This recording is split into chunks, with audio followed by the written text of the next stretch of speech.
Good morning, I'm Angel R. Lagapa, the one who was assigned to report the affective learning competencies. So what do you think is affective competencies? And affective competencies are those skills, knowledge, and attitudes which are important for a teacher's successful dealing with affective dominant behavior of exceptional students. Dito, bilang isang guro, kailangan natin ang kasanayan sa mga bagay-bagay like kasanayan sa pakikitungo kasi dito more on observation of behaviors of our students ang kailangan. Kailangan din dito ang kaalaman. Kailangan na may alam tayo sa mga ugali ng ating mga mag-aaral para alam natin kung paano sila mas madaling turuan. We also have here the behavioral verbs appropriate for affective domain to express learning competencies. First is receiving, being aware of or attending to something in the environment. As a student, they must learn to attend, accept, and develop. Second is responding, showing some new behaviors as a result of experience. Your student must learn how to obey, cooperate, respond, and comply. Third is valuing, showing some definite involvement or commitment. The student must know to accept, defend, pursue, and seek. Fourth is organization, integrating a new value into one's general set of values, giving it some ranking among one's general priorities. The student must learn how to organize, order, and systematize things. And lastly, characterized by value, acting consistently with the new value. The student must learn how to act consistently in accordance with the value he or she has internalized. In affective domain, we consider learning competencies and also we consider the three focal concepts. And the first focal concept is attitude. So what is attitude that we need to consider in affective learning competencies? So, attitude defined as a mental predisposition to act that is to express by evaluating a particular entity with some degree of favor or disfavor. This attitude comprised of four components. First is cognition, second is affect, third is behavioral intentions, and lastly, the evaluation.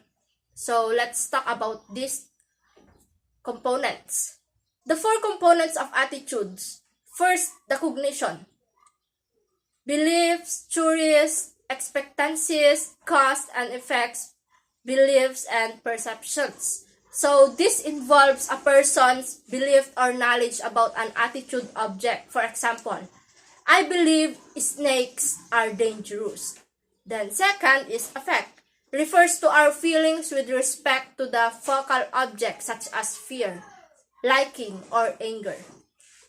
Affective component in this, it involves a person's feelings or emotions about the attitude object. For example, I'm scared of a snake. Third is behavioral intentions.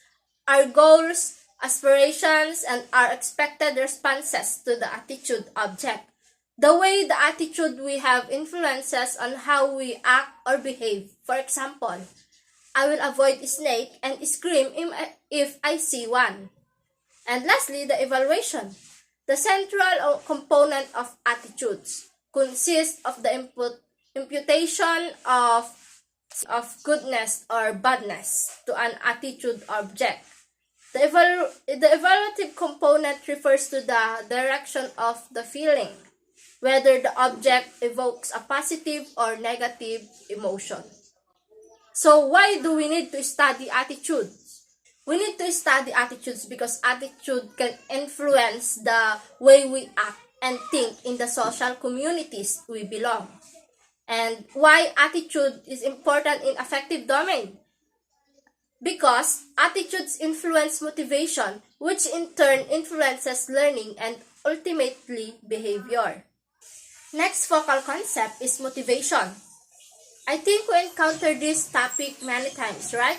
So, let's just have a small discussion about this. So, what do you think is motivation? Motivation is a reason for engaging in a particular behavior, especially human behavior as studied in psychology and neuropsychology. The reasons may include basic needs, water, food, shelter, money, like that. And there are many theories that explain human motivation, right? First is the Abraham Maslow's hierarchy of human needs theory, which human beings have wants and desire. So dito, it talks about our needs. Nagiging motivated ang isang tao dahil sa kanyang pangangailangan, especially in physiological needs, safety needs, love and belonging needs, esteem needs, and self-actualization needs. Next theory is Frederick Harbert's two-factor theory of motivation. Concludes that certain factors in the workplace results in job satisfaction. Absence lead to dissatisfaction. So dito naman, nabanggit ang two-factor needs motivation. Ang satisfiers, like example nito is job status, recognition, performance, and achievements, and personal growth. At ang isa naman is dissatisfier. Example nito is salary, relationships with supervisor, and working conditions. The third theory, Clayton Alderfer, the ERG theory, existence, relatedness, and growth. This theory is expanded to Maslow's hierarchy of needs theory. Alderfer further developed Maslow's hierarchy of needs by categorizing the hierarchy into his ERG theory. He categorized the Maslow's hierarchy of needs into existence, relatedness, and growth needs. Moving on to the several effects of motivation in education on how students learn or behave towards subject matter. There are two kinds of motivation, the intrinsic motivation and extrinsic motivation. So, intrinsic motivation occurs when people are internally motivated to do something because it either brings them pleasure. So, dito, nasasabing motivated ang student dahil sa sarili kagustuhan sa bagay na naka-assign sa kanya. This motivation is nakikitaan ang isang mag-aaral ng kasiyahan sa kanyang ginagawa or na-challenge siya at nag-enjoy siya sa kaya niya itong gawin. Next is the extrinsic motivation comes into play when a student is compelled to do something or act a certain way because of factors external to him or her, like money or good grades. So, dito naman, ang student is completing a task kasi ayaw niyang bumagsak or dahil gusto niyang magkaroon ng reward. So, this motivation is what we call it comes from outside. That means, ginagawa mo ang isang bagay dahil maaring may reward kang matatanggap dahil sa pera, dahil sa good grades, ganun. And the last focal concept is self-efficacy. Self-efficacy in action. This is an impression that one is capable on performing in a certain manner or attaining certain goals. Ito ay isang impresyon na ang isang tao ay may kakayahang gumanap sa isang tiyak na paraan o pagkamit ng ilang mga layunin. I believe that one has the capabilities to execute the courses of actions required to manage prospective situations. So, ito'y paniniwala na ang isang tao ay may kakayahan na isagawa ang mga actions na kailangan para pamahalaan ang mga inaasahang sitwasyon. Next is self-efficacy, power to produce. Unlike efficacy, which is the power of produce an effect, an essence, competence, like that. Self-efficacy is a belief whether or not accurate. The one has the power to produce that effect. For example, a person with high self-efficacy may engage in a more health-related activity when an illness occurs, whereas a person with low self-efficacy would harbor feelings of hopeless. That is the power to produce. And lastly, self-efficacy perception. Self-esteem relates to a person's senses of self-worth, whereas self-efficacy relates to a perceptions of their ability to reach a goal. For example, say a person is a terrible rock climbers.